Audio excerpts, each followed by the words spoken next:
डर एक एहसास में आपका स्वागत है।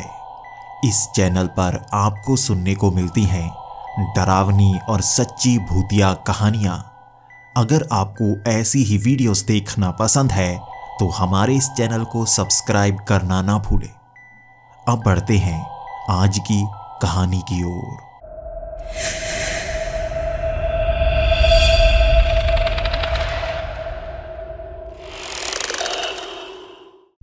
हेलो दोस्तों, मेरा नाम दिनेश है और मैं मिज़ोरम के एक छोटे से शहर का रहने वाला हूँ। मैं यहाँ पर एक छोटे से रेस्टोरेंट में काम किया करता था और सरकारी नौकरी के लिए अप्लाई भी किया करता था।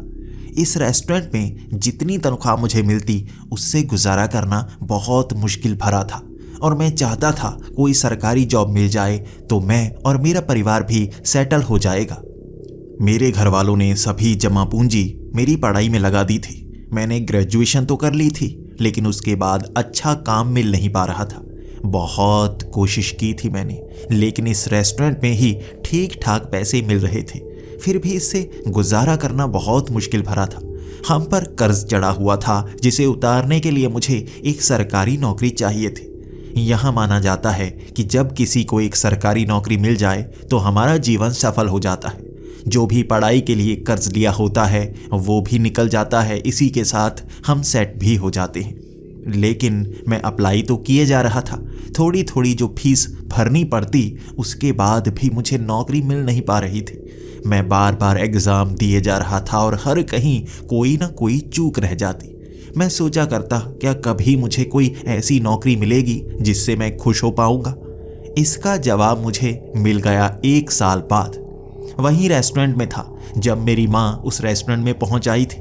मैंने हमेशा अपने घर वालों को कहा था कि वहाँ पर मुझे काम करना पड़ता है और उन्हें बताया तक नहीं था वहाँ मैं क्या काम करता हूँ। मेरी माँ ने अपनी आंखों से देखा था मैं वहाँ एक कमरे के अंदर पोछा लगा रहा था।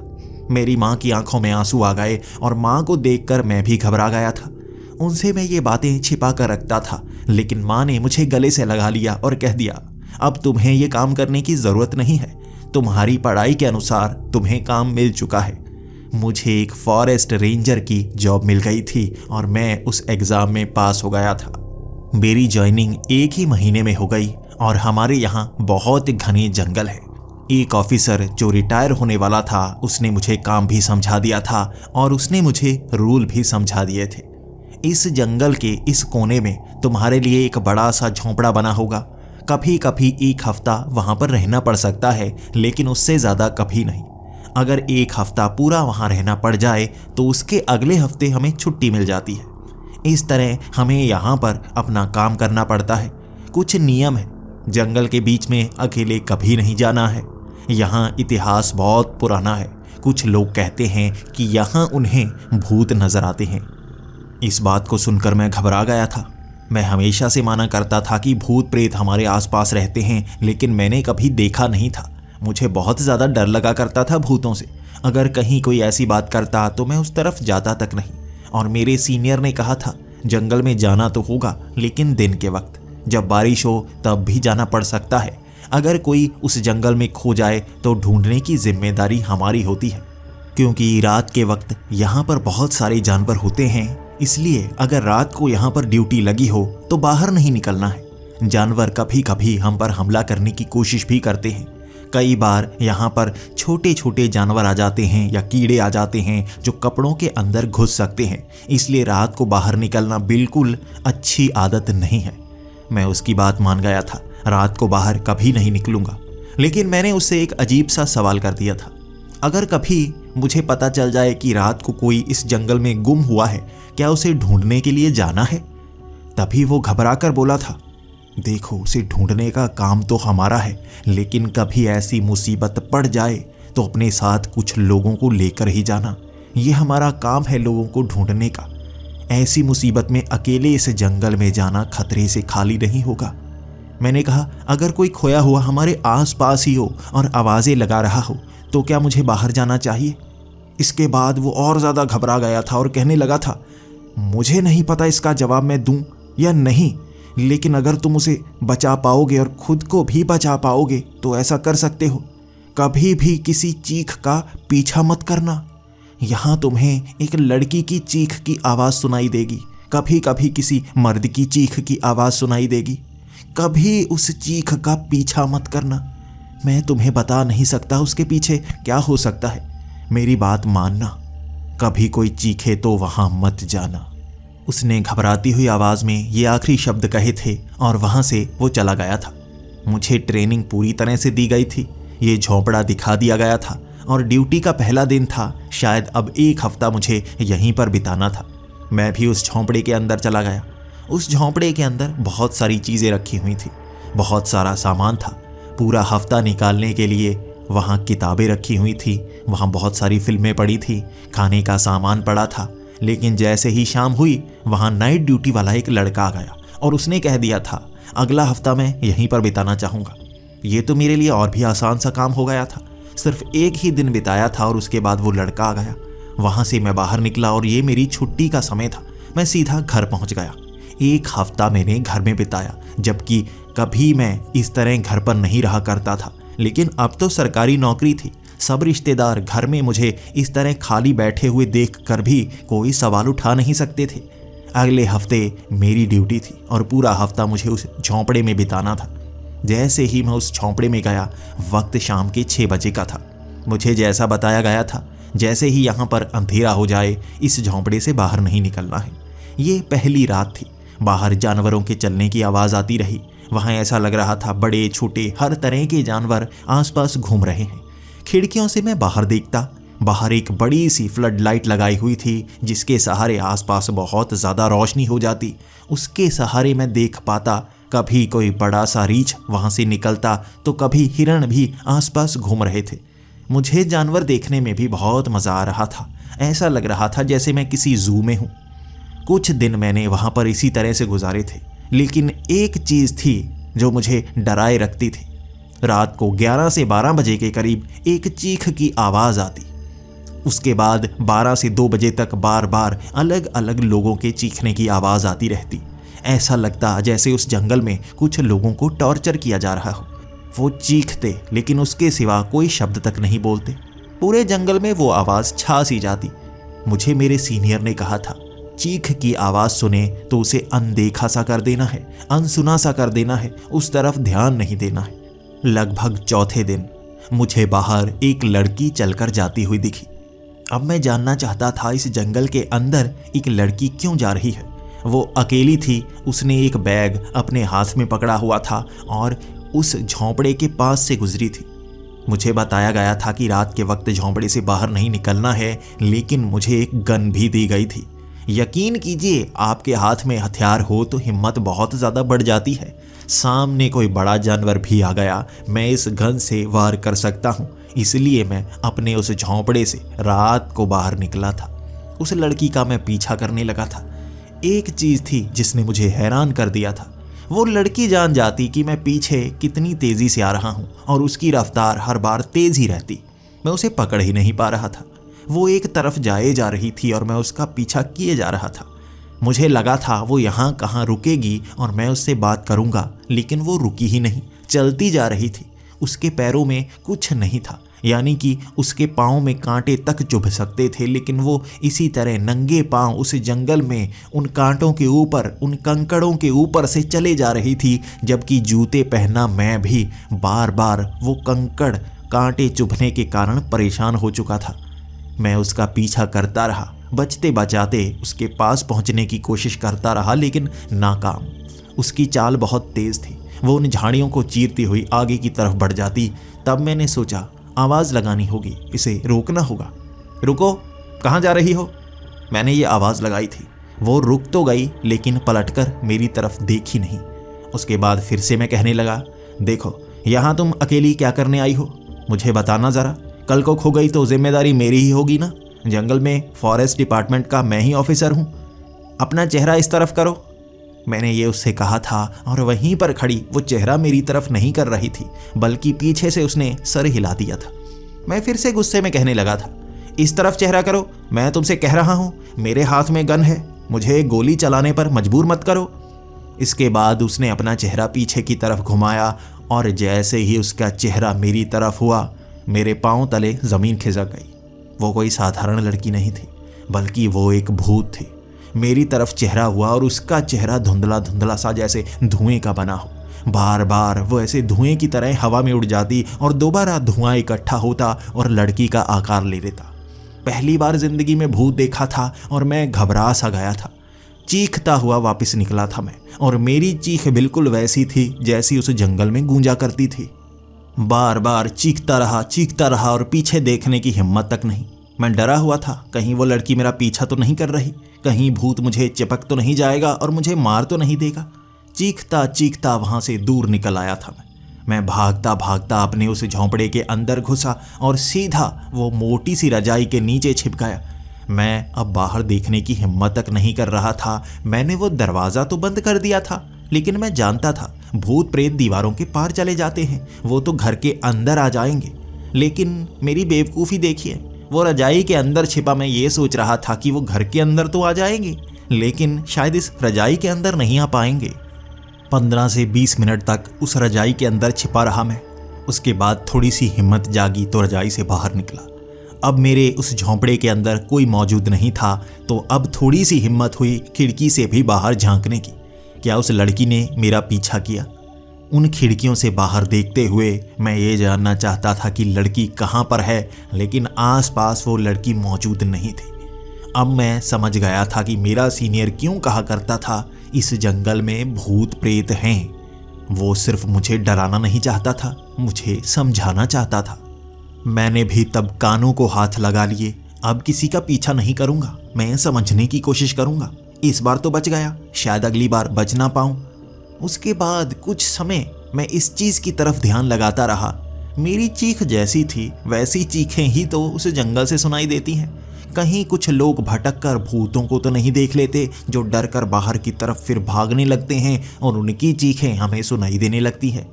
यकीनन यही होता होगा ना, कौन चीखता होगा वरना इस घने से जंगल के अंदर। डरे हुए लोग और कर भी क्या सकते हैं। जैसे मैं डरा, भले ही मेरे हाथ में बंदूक थी, लोग निहत्थे होंगे वो तो डरते ही होंगे। ये चीखों की आवाज़ लगभग 2 बजे फिर से आना शुरू हो गई थी। कभी लड़की की चीखने की आवाज़, कभी किसी लड़के की चीखने की आवाज़। मुझे लग रहा था यकीनन कोई ना कोई होगा जो बहुत ज़्यादा डर गया होगा।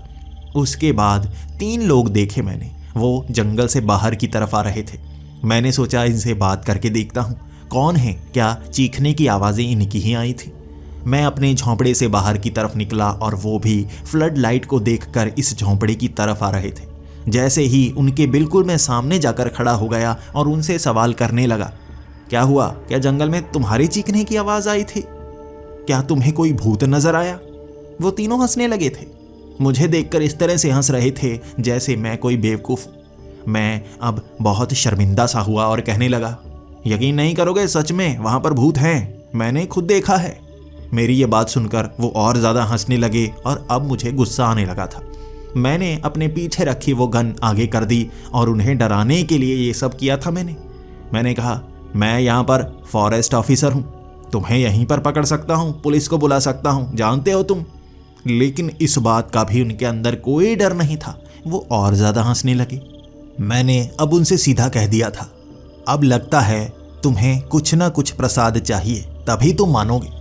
उनकी हंसी नहीं रुक रही थी और मैंने बंदूक उनकी तरफ तान दी और सीधा कह दिया, अब अगर तुम्हां से सीधा गोली निकलेगी और तुम्हारी आत्मा भी शरीर से निकलेगी। तीनों चुप कर गए। ये शब्द उन पर शायद असर कर चुके थे। मैंने कहा, अब समझे ना, अब निकलो यहाँ से, कोई भी इस जंगल के अंदर इस तरफ से नहीं जाना चाहिए, निकलो। दोबारा अगर तुम मुझे दिखे तो मैं तुम्हें पुलिस के हवाले कर दूंगा। वो घबराए घबराए से थे। मैंने कहा, चलाऊं गोली, तुम चलकर यहाँ से जाओगे कि नहीं? अब उन्होंने भी हंसी में जवाब दिया था, गोली चलाने का फ़ायदा वैसे कुछ नहीं होगा। मैंने कहा, फ़ायदा? क्यों नहीं होगा फ़ायदा? जब ये गोली चलेगी तुम्हारे शरीर के टुकड़े हो जाएंगे। ये क्लोज राउंड गन है और इसका धमाका बड़ा ज़बरदस्त होता है। इसके अंदर से छोटे छोटे छर्रे निकलेंगे ना तो पूरे शरीर में घुस जाएंगे और चिथड़े उड़ जाएंगे तुम्हारे इतने करीब से। वो हंसते हुए बोले थे, चिथड़े कैसे उड़ेंगे? शरीर होगा तो चिथड़े उड़ेंगे ना। इस जवाब ने मुझे सोच में डाल दिया था। सोचता सोचता मैं कहने लगा, क्या मतलब तुम्हारा? शरीर होगा तो चिथड़े उड़ेंगे। उन तीनों ने अपना धुएं वाला आकार बना लिया था। वो साधारण इंसान नहीं, वो 3 भूत थे। मैं तो फंस गया उनके चक्कर में। मुझे लगा 3 हैं, 3 भूत इकट्ठे थोड़े ना होंगे। उन्हें इंसान समझकर उनके सामने आया था, लेकिन ये भी भूत। अब उनसे पीछा छुड़ाकर पीछे की तरफ भागने लगा था और उन्होंने पीछे से आवाज लगा दी थी, डरे क्यों हुए हो? हमने कौन सा तुम पर हमला किया है? मैं आधा रास्ता भागा था और वहां पर रुक गया था। उनकी बात में दम तो था। उस दिन ना तो उस लड़की ने मुझ पर हमला किया था और ना ही आज इन तीनों में से किसी ने मुझ पर हमला किया था। उनका रूप देखकर मैं डर गया था। वहां पर मैं रुक गया था और उनके सवाल का जवाब दिया था। हमला किया तो नहीं है, लेकिन तुम तो भूत हो, हमला कर भी सकते हो, मुझे मार भी सकते हो। वो फिर से हंसने लगे थे। मार भी सकते हैं? और तुम्हें क्या लगता है यहां बुलाकर मारना था? अगर मारना होता तो उस झोंपड़े के अंदर ही तुम्हें मार नहीं देते, जब तुम घबराकर उस रजाई के नीचे छिपे हुए थे। ये बात ने भी मुझे अंदर से झकझोर कर रख दिया था। वो जानते थे कि मैं रजाई के अंदर छिपा हुआ था। अब मैं ना तो पीछे जाना चाहता था, क्योंकि वो जगह भी सुरक्षित नहीं थी। ये भूत किसी भी झोंपड़े के अंदर आ सकते हैं, घर के अंदर आ सकते हैं, वो सब जानते हैं। अब मैं उनकी तरफ गया था और आंखों में आंखें मिलाकर कहने लगा था, जो भी हो, अब तुमसे मैं डरता नहीं। उन्होंने भी जवाब दिया, डरने की जरूरत भी नहीं है। हम तुम्हें नुकसान क्यों पहुंचाएंगे? तुम कौन सा हमारे कोई दुश्मन हो? अब हालात ये हो गए थे कि मुझे उन भूतों से डर नहीं लग रहा था, बल्कि मैं तो उनकी कहानी जानना चाहता था। मैं भी उनसे सवाल करने लगा। यहाँ पर भूत बड़े नजर आते हैं। यहीं मुझे लड़की भी नजर आई थी और अब तुम 3 भूत भी मुझे यहाँ पर नजर आ रहे हो। तुम भूत कहाँ से आते हो? उन्होंने जवाब दिया था, कहाँ से आते हैं क्या मतलब? यहीं पर जंगल के अंदर ही हैं हम। रात के अंधेरे में हम उठ खड़ते हैं। हर भूत इसीलिए बहुत ज्यादा अंधेरे में उठता है और किसी किसी को नजर आता है। तुम्हें भूत बहुत ज्यादा नजर आते हैं लगता है। मैंने भी मजाक में उन्हें कह दिया था, देखो मेरे पास भी हनुमान जी का लॉकेट है, मैं डरता नहीं। मैंने जैसे ही वो लॉकेट अपनी गर्दन से बाहर की तरफ निकाला था, वो तीनों वहां से एक झटके में ही गायब हो गए। जैसे वो धुआं एकदम से छट गया और ना ही उनकी आवाज़ सुनाई दी और वो ना ही वहां पर दिखाई दी। मैं अब उन्हें आवाज़ लगाकर बुलाने की कोशिश कर रहा था, लेकिन जब तक वो लॉकेट मेरे हाथ में रहा वो दिखाई ही नहीं दिए। दोबारा मैंने वो लॉकेट अपनी टी-शर्ट के अंदर की तरफ डाल लिया और दूर वो तीनों खड़े मेरी तरफ इस तरह से देख रहे थे जैसे वो कोई भूत देख चुके हों। यहीं से आवाज़ लगाई थी मैंने, क्या हुआ, भाग क्यों गए? उन्होंने भी आवाज़ लगाकर कहा, कुछ चीज़ों से हम भी बहुत ज़्यादा डरते हैं, दोबारा ऐसा मत करना। इतना ही कहकर वो जैसे उस जंगल में खो से गए। मैं दोबारा उसी झोंपड़े के अंदर आ गया। अब मुझे बहुत ज़्यादा खुशी थी। जब आप ज़िंदगी में कोई नई चीज़ सीखते हो तो आपको बहुत ज़्यादा खुशी होती है, और ऐसी ही खुशी आज मुझे मिली थी। मैं भूतों से बात तक कर सकता हूँ। उन्हें डराने का तरीका भी मुझे पता चल गया है। सामने से मैं उन्हें डरा सकता हूँ, उनसे बात कर सकता हूँ और बिना घबराए मैं वापस भी आ सकता हूँ। अब इस जंगल में मेरे डरने के लिए कोई चीज़ नहीं बची है। शायद मुझे रात को भी इस जंगल के अंदर जाना चाहिए और कुछ भूतों से बात करनी ही चाहिए। उनकी कहानी जानने में बहुत मज़ा आएगा। इसके बाद मेरी आदत सी हो गई थी। अगली रात मैं उसी जंगल के अंदर गया और वहाँ मुझे 13 साल का एक लड़का मिला। वो भूत था। मैं उससे बातें करने लगा। वो मुझे अपनी कहानी सुनाने लगा, किस तरह से वो इस जंगल में भटका था। वो 3 दिन तक कुछ खाया नहीं था और उसके बाद उसकी सांस सी रुकने लगी थी। वो यहीं पर भटकता रहा था और उसके बाद शायद उसकी मौत हो गई थी। उसके बाद से ही उसकी आत्मा यहाँ पर भटक रही है। मैं उससे बातें करता रहा, उसकी कहानियाँ जानता रहा, वो कहाँ से आया था, क्या करता था। पूरी रात उससे बातें करते हुए निकल गई और अब हर रोज़ मैं ऐसा ही करता। उस जंगल में हर बार कोई नया भूत मिलता। कभी पुराने भूतों से बात होती, लेकिन वो अपने काम के लिए निकल जाते। मैं पूछता तुम्हें क्या काम होता है, वो बताते नहीं। शायद उन भूतों के लिए भगवान ने कोई ना कोई काम तो बनाया ही होगा ना। नए भूतों से नई कहानियाँ। कभी कभी पुराने भूत पुराने दोस्तों की तरह मुझसे मिलने के लिए आते। उस जंगल में मेरा मन सा लगने लगा था, लेकिन वो चीखें 2 महीने बाद भी मुझे परेशान करती। कौन सा भूत है जो चीखता है? उन भूतों से पूछा था मैंने, किसी ने भी नहीं कहा मैं नहीं। हर कोई ये कहता रहता कि मैं नहीं चीखता, मैं नहीं चीखता।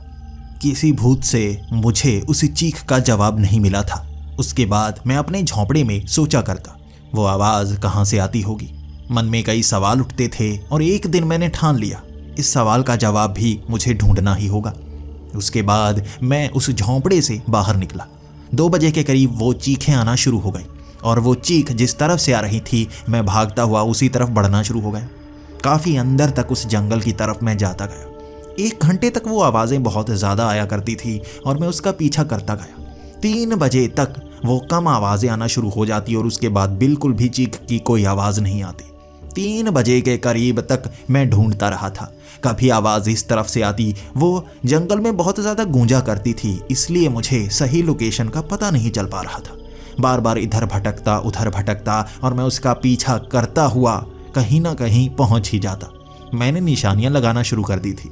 फॉरेस्ट रेंजर को बहुत सारी चीज़ें बताई जाती हैं। जंगल में अगर आप भटक जाएं तो बाहर कैसे निकलना है आपको पहले से ही बताया जा चुका होता है, इसलिए उसका इस्तेमाल मैं यहाँ पर कर रहा था। मैंने लाल रंग की पट्टियाँ उन पेड़ों पर लगाना शुरू कर दी थी। वो पट्टियाँ देखकर मैं बाहर आसानी से आ सकता था और 3 बजे तक उन आवाज़ों का मैं पीछा करता रहा। हरी पट्टियाँ, सफ़ेद पट्टियाँ, हर तरफ मैंने ऐसी पट्टियाँ लगा दी थी और हर एक पट्टी का अलग अलग मतलब था। सफ़ेद पट्टी यानी कि उस तरफ से कोई आवाज़ आई ही नहीं। वहाँ लाल पट्टी यानी कि उसी तरफ से आवाज़ आई थी और हरी पट्टी का मतलब कि वहाँ गूंजती हुई आवाज़ सुनाई दी थी। मुझे पक्का नहीं है कि इस दिशा से कोई आवाज़ आई है या नहीं आई है। हर तरफ पट्टियाँ लगाता रहा था 3 बजे तक और मुझे सही लोकेशन का पता नहीं चला था। मैं वापस आ गया था और वापस आने में ज़्यादा समय नहीं लगा। 1 घंटे में ही मैं वापस उसी झोंपड़े में पहुंच आया।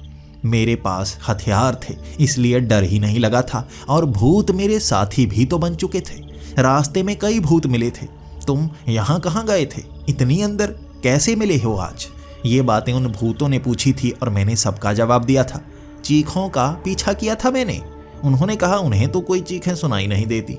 मैंने कहा मुझे तो सुनाई देती है ना, मुझे बताया गया था चीखों का पीछा नहीं करना है, लेकिन अब तुम सब दोस्त बन ही गए हो तो तुम भी तो साथ दे ही सकते हो। उन्होंने मेरे सवाल का जवाब नहीं दिया और अपना काम करने लगे। वो जंगल में भटकते रहते, वो काम क्या करते मुझे समझ में ही नहीं आता। मैं वापस झोंपड़े में आ गया। अब पूरी रात मैं सोचता रहा था। अगले दिन मुझे छुट्टी मिलनी थी और मैं छुट्टी लेकर घर आ गया। 7 दिन तक वो लड़का वहाँ पर काम करता रहा। जब मैं वापस उसी झोंपड़े में पहुंचा, मैंने उससे एक बार सवाल किया था, क्या तुम्हें वो रात को चीखें सुनाई देती हैं?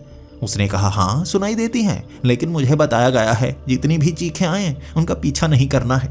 मैंने कभी कोशिश नहीं की। मैंने उससे कहा क्या तुम्हें यहाँ पर भूत नजर आए? उसने मेरे कान में कहा था हाँ, लेकिन क्या सच में तुम्हें भी नजर आते हैं? मैं तो सोचा करता था सिर्फ मुझे भूत दिखते हैं, इसलिए मैं किसी को नहीं बताता, हर कोई मुझे पागल समझेगा। मैंने कहा अबे पागल, मैं तो मजाक कर रहा था, तूने तो सच मान लिया। मैं उस पर हंसा था और उसे वहाँ से भेज दिया था। मैं उसे भी ये जाहिर नहीं करने देना चाहता था कि मैं भूतों को देख सकता हूँ। इस बात को खुद तक ही सीमित रखने के लिए मैंने मन बना लिया था। वो भूतों को अपना दोस्त ना बना ले, इसलिए ये इच्छा थी मेरी। मैं अब उस रात भी चीखों का इंतज़ार करने लगा। जैसे ही चीखें शुरू हुई मैं सीधा जंगल की तरफ भाग निकला। जंगल में मैंने लाल रंग की पट्टियां लगा रखी थी, इसलिए अंदर जाने में परेशानी नहीं हो रही थी। उन लाल पट्टियों का पीछा करता गया मैं और बिल्कुल सही दिशा में ही जा रहा था। पहले वहां तक नहीं पहुंचा था, इस बार आधे घंटे में ही वहां तक पहुंच गया। अब उसके भी आगे से आवाज़ें आ रही थी। मैं उन पट्टियों का इस्तेमाल करता रहा। सही दिशा जानने के लिए सही तरीका अपनाए जा रहा था मैं और आगे तक चलता गया। वो हरी पट्टियाँ, सफ़ेद पट्टियाँ, लाल पट्टियाँ लगाता गया और अंत में मुझे एक ऐसी जगह मिली थी जहाँ से बहुत ज़्यादा तीखी आवाज़ निकल रही थी। वो आवाज़ गूंज नहीं रही थी, वहीं से आ रही थी और मुझे खुशी हुई। अंत में मैंने ढूंढ लिया कि वो चीखें कहाँ से आ रही हैं। ये बहुत घनी झाड़ियाँ जैसी थी।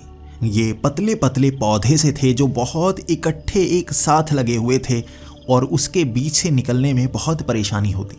मैं इधर उधर घूमता रहा था कि वो कितनी चौड़ी जगह है। काफ़ी दूर तक देखा था मैंने, और वहाँ जैसे दीवार की तरह वो झाड़ियाँ बनी हुई थी जिसके अंदर जाने के लिए उसके बीच से घुसना पड़ता, लेकिन जगह ही नहीं थी। उन पौधों को थोड़ा मोड़ना होगा। मैंने अपने हाथ से कोशिश की थी, लेकिन वो पौधे मुड़ भी नहीं पा रहे थे, बड़े सख्त थे। चारों तरफ घूमता रहा था मैं। काफ़ी चौड़ी जगह थी वो, लेकिन उसके अंदर जाया नहीं जा सकता था और चीखें उसके अंदर से ही आ रही थी। मैंने कोशिश की खुद घुसने की, लेकिन कपड़े फंस जाते, मैं उसके अंदर जा नहीं पाता। तब मैंने आवाज़ लगाई थी, कौन है अंदर? ये चीख की आवाज़ें कहाँ से आ रही हैं? कोई है अंदर? कौन है जिसे परेशान किया जा रहा है, मुझे बताओ। मैंने ये आवाज़ लगाई और वो चीखें बिल्कुल बंद। वहाँ से अब कोई चीख की आवाज़ नहीं आई, बल्कि एक भारी सी आवाज़ आई, जैसे कोई मशीन बोल रही हो, हम यहाँ अंदर हैं, तुम्हें अंदर आना होगा। वो भारी आवाज़ ने मुझे डरा सा दिया था। मैं सोचने लगा अंदर जाऊं या नहीं जाऊं। मैंने कोशिश की। मैंने कहा, मैं अंदर घुस नहीं सकता, ये झाड़ियाँ बहुत इकट्ठी लगी हुई हैं, इसमें जगह ही नहीं है अंदर घुसने की, तुम्हें बाहर आना होगा। वो भारी आवाज़ आई, मैं बाहर नहीं आ सकता, तुम्हें ही अंदर आना होगा, तुम्हें सभी कपड़े उतारने होंगे, तब तुम इसके अंदर फिसलकर बड़ी आसानी से आ सकते हो। मैंने कहा, लेकिन ये छोटी सी जगह से मैं कैसे अंदर घुसूंगा, और अगर ये पौधे मेरे शरीर को नुकसान पहुंचा गए तो?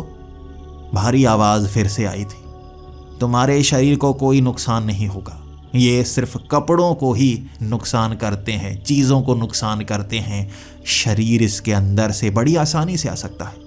उन पौधों पर सच में तेल सा लगा हुआ था, फिर भी इतनी जगह थी ही नहीं कि मेरा शरीर फिसलकर अंदर पहुंच पाता।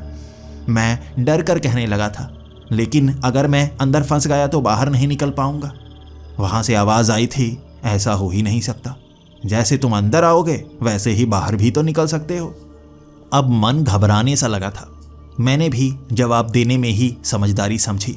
मैंने कहा, नहीं नहीं नहीं, मैं डरता हूँ, मैं नहीं अंदर आऊँगा। वो हंसी वाली आवाज़ थी, ठीक है, अंदर नहीं आना चाहते तो भी तो ठीक है, तुम बाहर से ही बात कर सकते हो। मैं अब सवाल करता जा रहा था और वो भारी आवाज़ जवाब देती जा रही थी। मैंने सबसे पहला सवाल तो यही किया था, यह चीखों की आवाज़ कहाँ से आती है? उसने कहा, मेरे अंदर से। मैंने कहा, तुम्हारे अंदर से? तुम तो एक भारी से मर्द लगते हो, मशीन जैसी आवाज़ है तुम्हारी, तुम्हारे अंदर से वो लड़कियों की आवाज़ कैसे आ सकती है? मैंने ये कहा था और वो लड़की की आवाज़ में मुझसे बात करने लगा। मैं हैरान सा हो गया था, तुम में तो अजीब सी कला है, तुम लड़की की आवाज़ में भी बात कर सकते हो, क्या मर्द की आवाज़ में बदल कर भी बात कर सकते हो? उसने अपनी आवाज़ बदल ली थी, अब वो उस आवाज़ में मुझसे बात करने लगा। मैं हैरान था, वो हर आवाज़ की नकल निकाल सकता था। मैंने कहा, मेरी आवाज़ की नकल निकाल कर दिखाओ। उसने वो नकल नहीं निकाली। मैंने कहा, क्या हुआ, तुम मेरी आवाज़ की नकल नहीं कर सकते? मुझे तो लगा तुम हर आवाज़ की नकल कर सकते हो। उसने कहा था, नहीं, मैं तुम्हारी आवाज़ की नकल नहीं कर सकता, कुछ आवाज़ें हैं मैं जिसकी नकल कर सकता हूँ। मैं उसको बताता गया था कैसी आवाज़ की नकल करो। मैंने कहा था, पतली आवाज़, उसने वो पतली आवाज़ की नकल कर ली। मैंने भारी आवाज़ कहा, वो भारी आवाज़ में बोल सकता था, लड़की की आवाज़ में, बच्चे की आवाज़ में, छोटी सी बच्ची की आवाज़ में, रोने की आवाज़ जो 6 महीने के बच्चे की होती है, हर आवाज़ की नकल वो कर सकता था। और मैं उससे बहुत सारी बातें करता रहा था। 4 बजे के करीब मैं उससे बातें कर रहा था और उसने कहना शुरू कर दिया, अब धूप निकलना शुरू हो जाएगी 1-1.5 घंटे में, उतनी देर तक जो बातें करनी है कर लो, उसके बाद कोई जवाब नहीं आएगा। मैं हैरान सा होकर कहने लगा था, क्या मतलब, तुम कोई भूत तो नहीं? उसने कहा था, नहीं, मैं भूत नहीं हूँ। फिर मैं और ज़्यादा घबरा गया, कहीं तो तुम कोई ऐसी शक्ति तो नहीं जो मुझे मार डालोगे? उसने भी हंसते हुए कहा, अगर मारना होता तो पहले ही नहीं मार देता, मैं कोई ऐसा नहीं हूँ जो मार सकूँ। एक बार इन झाड़ियों के अंदर आके देखो, तुम समझ जाओगे मैं किसी को मार नहीं सकता। वो मुझे कहता रहा था कि अंदर आकर देख लो, लेकिन मेरी हिम्मत नहीं हुई। उस दिन मैं बहुत ज़्यादा डरा हुआ था। उसके बाद हर बार मैं वहाँ जाता, उससे बातें करता और वो भी मुझे कई तरह के जवाब देता, कई सारी कहानियाँ सुनाता। मैं उससे पूछता रहता, तुम क्या हो? वो हमेशा कह देता, अंदर आकर देखो। अब उससे भी दोस्ती तो हो गई थी, लेकिन अब मैं कभी कभी उसके पास जाता और कभी कभी भूतों के पास कहानियाँ सुनने के लिए चला जाता। कोई मेरा यकीन नहीं करता कि मैं भूतों से भूतों की ही कहानियाँ सुन रहा था। उसके बाद मैं फिर से उस झाड़ियों के पास जा रहा था, क्योंकि मैं बोर हो गया था वो भूतों की कहानियां सुनते सुनते। अब मैं चाहता था कुछ नया। मैं अब उस झाड़ियों के अंदर जाने का मन बना चुका था। मैं उस झाड़ियों के अंदर घुसने की कोशिश करता रहा, उन्हें काटने की कोशिश करता रहा, लेकिन जगह ही नहीं बन पा रही थी। बहुत घनी झाड़ियां थी। वो आवाज़ ने मुझे कहा था, तुम्हें शरीर पर कपड़े उतारने होंगे, इन पौधों पर तेल सा लगा हुआ है, तुम फिसलते हुए इसके बीच से अंदर आ जाओगे, डरो मत। मैंने सारे कपड़े उतार दिए, अंदर घुसने की कोशिश की, और ये सच था। मैंने अपनी टांग उस छोटी सी जगह के अंदर फंसाई थी और फिसलती हुई मेरी टांग आधी उसके अंदर चली गई। मेरा आधा हाथ उसके अंदर गया था, आधा धड़ चला गया था, और मैंने गले में जो हनुमान जी का लॉकेट पहन रखा था वो वहीं पर फंस गया। अब उसे पहने हुए मैं अंदर नहीं जा सकता था, तो मैं घबराया, क्या इसे उतार कर मुझे अंदर जाना चाहिए? वो आवाज़ आई, एक बार अंदर आकर तो देखो, तुम समझ जाओगे। कोई चीज़ अंदर नहीं आ सकती, विश्वास करो, तुम पर कोई हमला नहीं होगा, और हनुमान जी का लॉकेट तुम्हें उतार देना चाहिए। मैं आंखें बंद करके हिम्मत कर चुका था। मैंने लॉकेट उतार दिया। मेरे शरीर पर कोई कपड़ा नहीं था, कोई चीज़ मैंने पहनी नहीं थी, और अब उन पौधों के बीच से फिसलता हुआ आगे बढ़ चला था। बहुत छोटी छोटी जगह थी, एक साथ एक एक इंच की दूरी थी उन पौधों में, लेकिन मैं फिसलता हुआ जैसे उस तेल को शरीर पर मले हुए आगे बढ़ता जा रहा था। बहुत घनी झाड़ियाँ थी, और 10 फुट की दूरी के बाद मैं आगे खाली जगह पर पहुंचा। ऊपर भी छत थी, लेकिन अंदर रोशनी थी, और वो रोशनी एक पत्थर से आ रही थी, चमकता हुआ पारदर्शी पत्थर, जिसके अंदर से पीले रंग की रोशनी निकल रही थी। मैंने कहा, तुम कहाँ हो? तुम्हारी आवाज़ सुनाई नहीं दे रही। उस पत्थर से आवाज़ आई थी, ये आवाज़ यहाँ से आती है, मैं हूँ। मैं घबरा गया। पत्थर? तुम कोई भूत प्रेत जिन तो नहीं? उसने कहा, नहीं नहीं, मैं प्राचीन काल का एक समझदार सा पत्थर हूँ, और इसीलिए तो तुम्हें कहा था मैं तुम्हें मार ही नहीं सकता। एक पत्थर किसी को कैसे मार सकता है? अब वहाँ पर बैठे बैठे मैं उससे बातें करता रहा था, उसके बारे में जानता रहा था, और वो भी अब बहुत सारे सवालों का जवाब दे रहा था जो बाहर से वो नहीं दे सकता था। उसने कहा, बहुत पहले समय से ही जैसे इस पत्थर में जान डाली गई थी। मैं वो कहानी तुम्हें नहीं सुना सकता, लेकिन जब वो शक्ति अंदर समा गई तो मुझे भी होश आना शुरू हुआ। मैं समझने लगा मैं क्या चीज़ हूँ। फिर मुझे पता चला मैं एक पत्थर हूँ, मैं बात कर सकता हूँ। वहाँ मुझे कई राजाओं ने अपने पास रखा, कई लोग मुझे लूटते रहे, मैं हर किसी से बात करता। जैसी जैसी जानकारी मुझे मिलती रही, मुझे याद होती रही।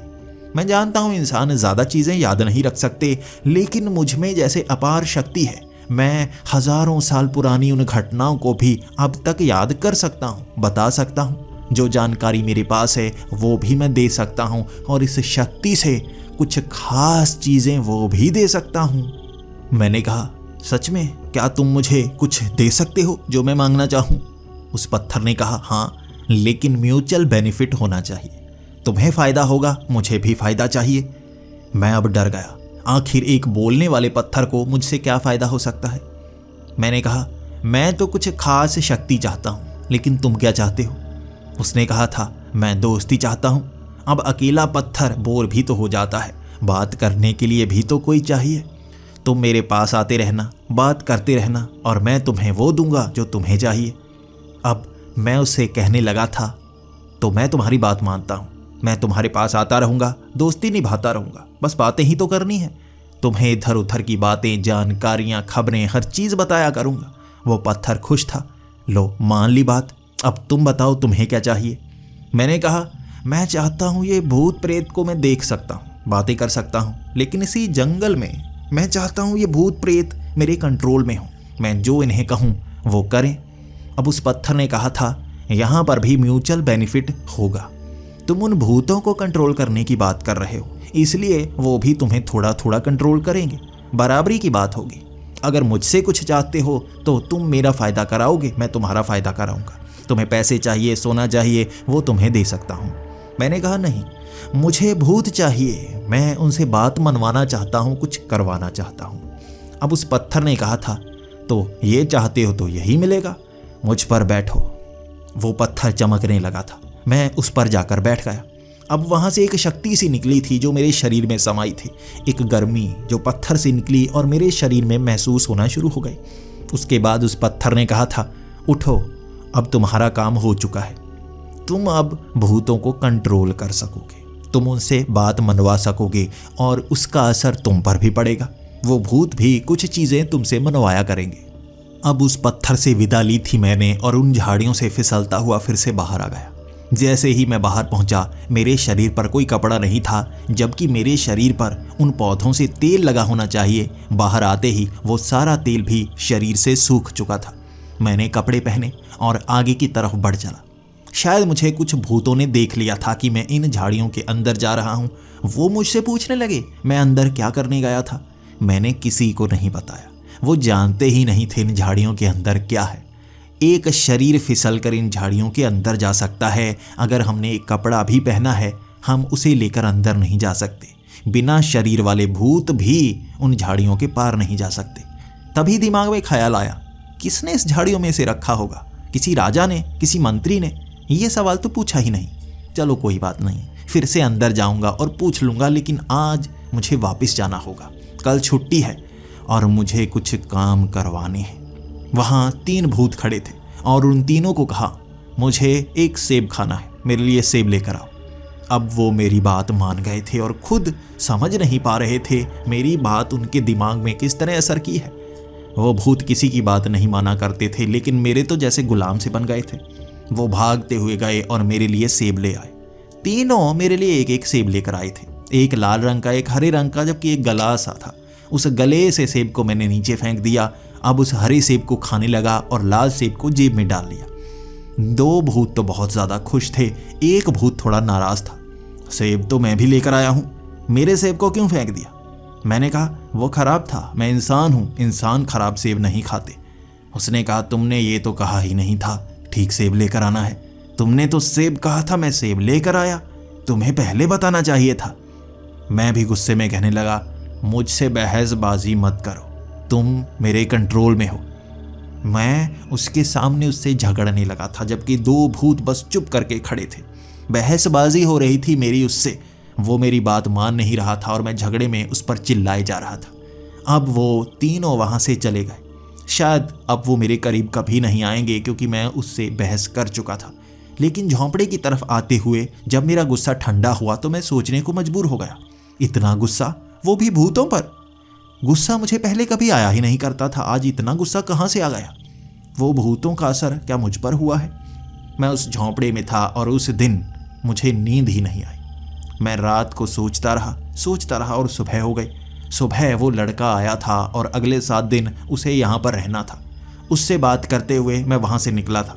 तो मैं 7 दिन बाद आऊँगा, फ़ोन मत करना, मुझे परेशान मत करना, बहुत ज़रूरी काम है। थोड़ी देर बाद मुझे महसूस हुआ मैं उस लड़के से थोड़ा गुस्से में बोला था। मैं घर आ गया था और अब यहाँ पर मैं भूतों को बुला रहा था।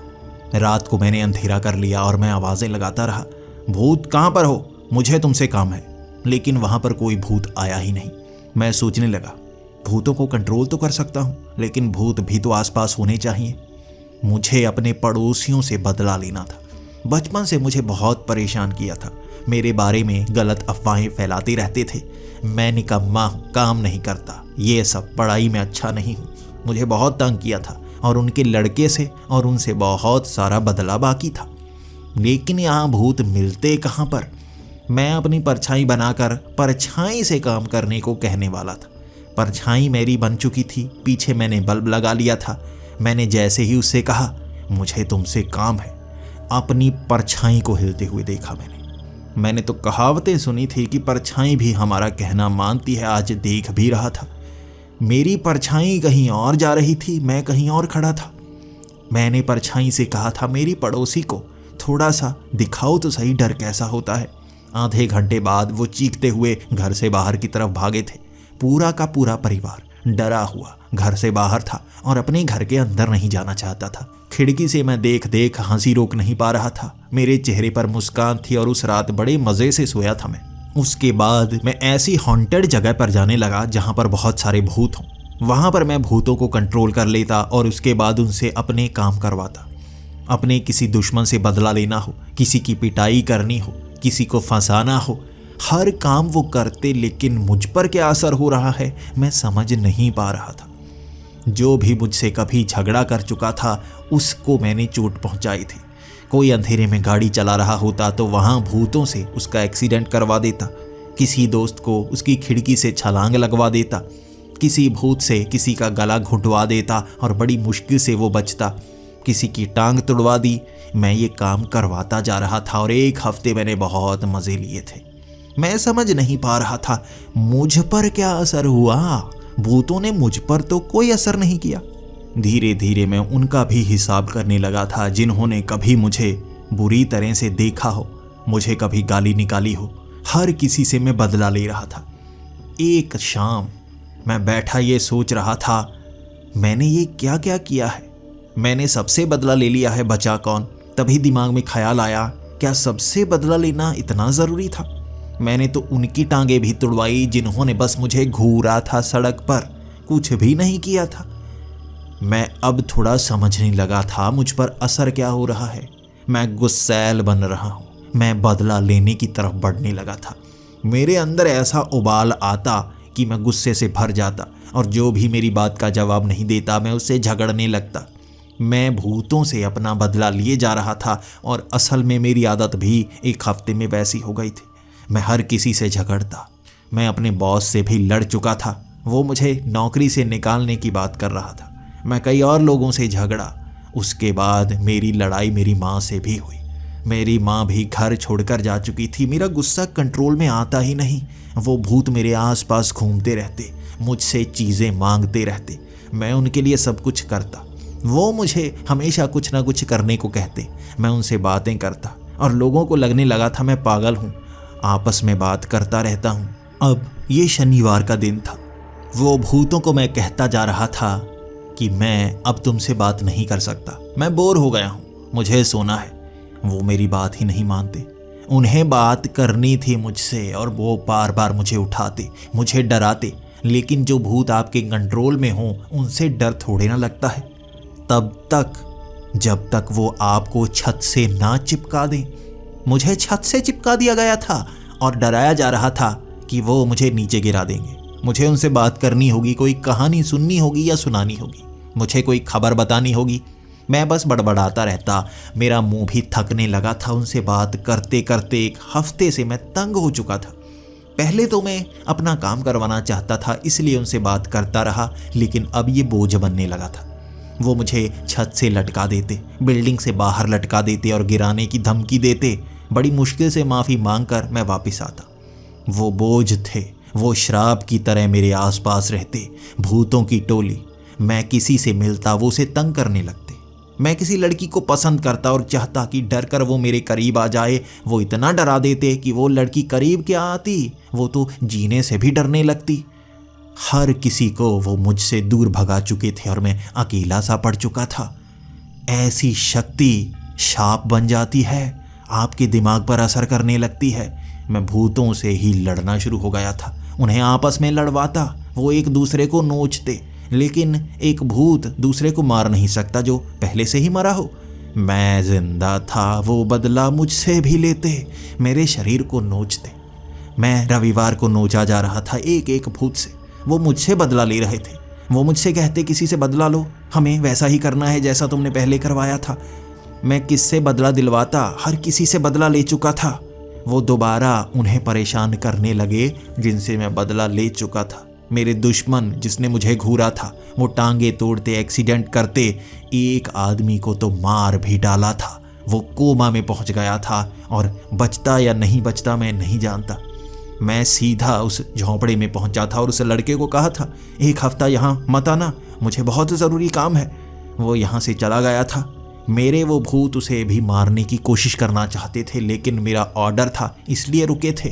अब मैं जल्दी से उन झाड़ियों के पास पहुंचना चाहता था। मुझे उस पत्थर से बात करनी थी, मेरी मदद वही कर सकता है। मुझे इस शाप से आज़ादी चाहिए।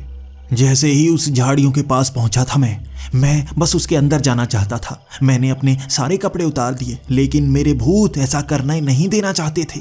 वो मुझे ऐसी जगह नहीं जाने देना चाहते थे जहां वो ना पहुंच पाए। मुझे पकड़ने लगे थे, नोचने लगे थे। मैंने वो लॉकेट जैसे ही बाहर की तरफ किया, वो डर गए थे। फिर भी उस लॉकेट को जैसे वो मजबूरी से घूर रहे थे। मुझे नोचना चाहते थे, लेकिन कुछ दूरी से ही वो भाग निकले थे। हनुमान जी का वो लॉकेट मुझे उतारना था अगर मैं उन झाड़ियों के अंदर जाता। अब क्या कर सकता था मैं? उस लॉकेट को भी उतारा, बिना कपड़ों के झाड़ियों के अंदर घुस गया मैं। जैसे ही उस पत्थर के पास पहुंचा, पत्थर भी नाराज था। इतने दिन हो गए तुम आए ही नहीं, वादा तुम्हें याद तो है ना? मैंने कहा वादा तो याद है, लेकिन मुझे मदद चाहिए। मैं इस शक्ति को वापस देना चाहता हूँ, मुझे नहीं चाहिए ये शक्ति। उस पत्थर ने तब कहा था, तुम्हें पता है ना, हर शक्ति म्यूचुअल बेनिफिट से होती है। अब तुम्हें इससे छुटकारा चाहिए तो मुझे भी कुछ चाहिए। मैंने कहा, अब तुम्हें क्या चाहिए? तुम्हें मेरी दोस्ती चाहिए थी, वो तो मिल गई, मैं तुमसे आया करूंगा मिलने। उसने कहा था, नहीं, अब सिर्फ मिलने से काम नहीं चलेगा, तुम्हें मेरे साथ ही रहना होगा। उसने ये कहा था और मेरे पैरों तले जमीन खिसक गई थी। मैं क्या करता? झाड़ियां जोर जोर से हिलने लगी थी। भूतों की संख्या बहुत ज्यादा हो चुकी थी। वो झाड़ियों को चीर पा रहे थे, काट पा रहे थे, और झाड़ियों के अंदर घुसे वो भूत घेरा डाल चुके थे।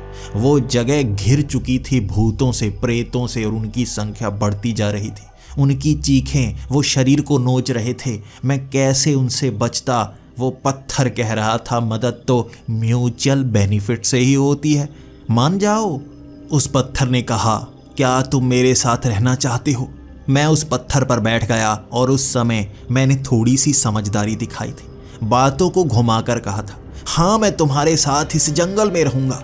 ये शब्द कहे थे मैंने, और वो गर्मी मेरे शरीर में महसूस हुई थी। जैसे ही वो गर्मी शरीर में पहुंची, वो भूत वहां से गायब। उन्हें बाहर खदेड़ा जा चुका था। मैं उस शक्ति से बाहर था, उस शाप से बाहर था और आज़ाद हो चुका था। लेकिन मैं गुलाम था उस पत्थर का। वो पत्थर कहने लगा था, मेरा दोस्त अब मेरे पास रहेगा। मैंने कहा, क्या मतलब मेरे पास? तो उसने मेरी आवाज़ में मुझसे बात की थी। पहली बार वो मेरी आवाज़ की भी नकल कर पा रहा था। उसने कहा, जो भी यहाँ कैद होता है मैं उसकी आवाज़ निकाल सकता हूँ। इतने लोग मुझे यहाँ दोस्त के रूप में मिले, मैं उन्हीं से तो बातें किया करता हूँ और नए दोस्तों की तलाश करता हूँ। तुम भी तो अब कैदी हो चुके हो। मैंने जो समझदारी दिखाई थी उसका फ़ायदा हुआ। मैंने कहा, मैंने हाँ तो कह दिया कि मैं हाँ यहाँ पर रहूँगा। मैंने एक और शब्द बोला था, इस जंगल में। मुझे इस जंगल की आज़ादी तो तुम्हें देनी ही होगी। वो पत्थर से मुस्कुराते हुए शब्दों से आवाज़ आई थी, ठीक है, तुम समझदार हो, तुम्हें इतनी आज़ादी मिलती है। मैं उस झाड़ियों से बाहर निकला था और उन भूतों के सामने से निकल गया था। मैं अब इस जंगल का कैदी था, लेकिन खुशी थी। वो झाड़ियों के अंदर की जगह से ये पूरा जंगल काफ़ी ज़्यादा बड़ा था। मैं यहाँ नौकरी कर सकता था, लेकिन जंगल से बाहर नहीं जा सकता था। वैसे भी मैंने हर किसी को अपना दुश्मन बना लिया था। अब मैं इसी जंगल में रहता हूँ। उस पत्थर से ही बात करने के लिए पहुँच जाता हूँ। मैं तरकीब लगाता रहता हूँ कि कैसे अब उससे आज़ाद हो सकता हूँ। बात की थी मैंने उस पत्थर से कि मैं आज़ादी चाहता हूँ, मैं बाहर की दुनिया में जाना चाहता हूँ। और उसने कहा था, म्यूचुअल बेनिफिट से होगा काम, तुम बाहर जा सकते हो, लेकिन मुझे भी कुछ देना होगा। मैंने कहा, क्या? उसने कहा, शरीर मुझे दे दो, भूत बन जाओ और भूत बनकर जहाँ मर्जी जाना चाहो जा सकते हो। अब ये शर्त मैं मान नहीं सकता था। मैं इंसान बना रहता, भूत नहीं बनना चाहता। मैं कैदी हूँ इस जंगल का, मैं उसी झोंपड़े में रहता हूँ, आज़ादी के लिए तरकीब लगाता रहता हूँ। वो पत्थर बहुत चालाक है, मेरी बात नहीं मानता है। क्या करूँ मैं? आप बताओ, मेरे पास क्या रास्ता है? अगर आप इस सवाल का जवाब दे पाएँ तो शायद मैं इस जंगल से आज़ाद हो सकता हूँ। मेरी कहानी मेरे साथी ने आप तक तो पहुँचा दी है। शायद उसने मेरा नाम बदल दिया होगा। मैं अपना असली नाम थोड़ी ना बता सकता हूँ। मैं इस जंगल में हूँ, लोग मुझे यहाँ पर मिल सकते हैं, लेकिन मैं यहाँ से बाहर नहीं जा सकता। आप बता सकते हैं मुझे क्या करना चाहिए?